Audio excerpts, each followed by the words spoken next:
The filling is dry and there's no soup left. Today I'm going to share with you my foolproof dumpling filling recipe that I've been using in my restaurant for 20 years. Once you master it, you'll be ready to open your own dumpling shop. So let's start by preparing the meat filling. We'll be using pork leg meat with a ratio of 30% fat to 70% lean. To make it flavorful, we'll add salt, chicken essence, pepper, 13 spices, a touch of sugar, and oyster sauce for freshness. Then we'll add light soy sauce and dark soy sauce for color. Now let's talk about the secret ingredient, scallion and ginger water.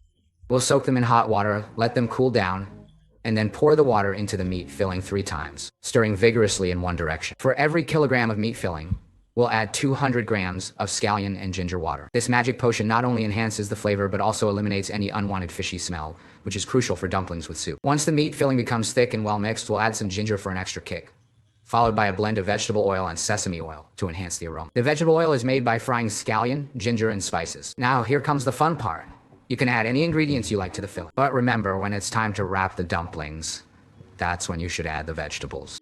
Chives, celery, cabbage, or any other veggies you fancy will work. This is the ultimate dumpling filling recipe, once you've rolled out the dough and added the filling. You can cook the dumplings using your preferred method. Today I made pork and chive dumplings, and they're already cooked. Let's take a look at the soup inside.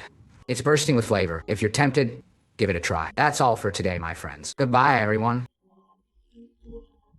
Here's a delicious recipe for leek and pork dumpling filling that is juicy, tender, and bursting with flavor. To start, take a piece of pork with both lean and fatty parts and cut it into small chunks. Put the pork into a meat grinder along with a few slices of ginger and grind it until it reaches a slightly coarse texture. Transfer the ground pork into a large bowl. Now, it's time to add the soaked green onion and ginger water gradually into the meat filling. Stir in one direction to ensure that the meat fully absorbs the flavors and releases any excess water. For approximately 1 pound of meat, you'll need around 200 milliliters of green onion and ginger water. Once the mixture is well combined, it's time to season it.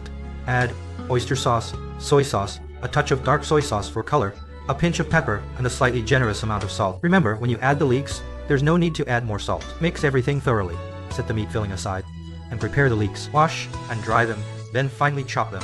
Place them in a separate bowl. Drizzle some scallion oil or cooked oil over the leeks and toss them until they're evenly coated. This will create a protective layer that prevents the leeks from releasing excess moisture and locks in their natural fibers. Finally, add the leeks to the meat filling and mix everything together until well combined. And there you have it. This leek and pork dumpling filling is incredibly flavorful, tender, and juicy. It's the perfect dish to prepare for a Lunar New Year feast or any other special occasion. Your family will surely love it. Don't forget to give it a thumbs up and save this recipe for future reference. Fresh and tender beef filling is not juicy enough and has a strong fishy smell.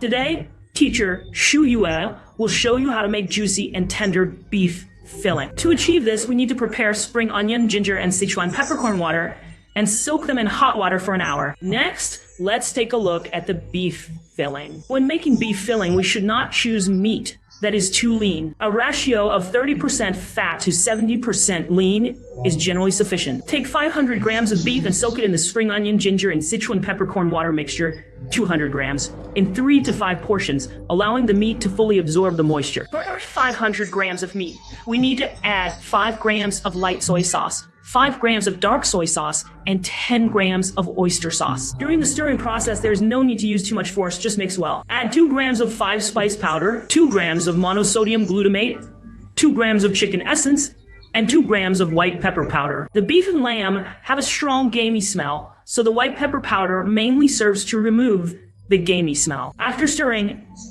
add 10 grams of salt. After adding salt, we need to quickly stir in one direction to lock in the moisture added to the meat. This will make the meat filling more chewy and tender. As we continue to stir in one direction, the meat filling becomes stickier. The texture of the meat filling becomes gelatinous, and when lifted, the meat slides slowly, which is the desired effect. But when the beef filling is fried, it does not fall apart from the plate, indicating that the meat filling has been fully mixed and the moisture has not been lost. Then add 30 grams of scallion and ginger oil and mix well. After adding the scallion and ginger oil, there is no need to mix vigorously. Mixing the scallion and ginger oil mainly seals in the moisture added to the meat, preventing it from evaporating easily. Take a look at the final result. Our beef filling is ready.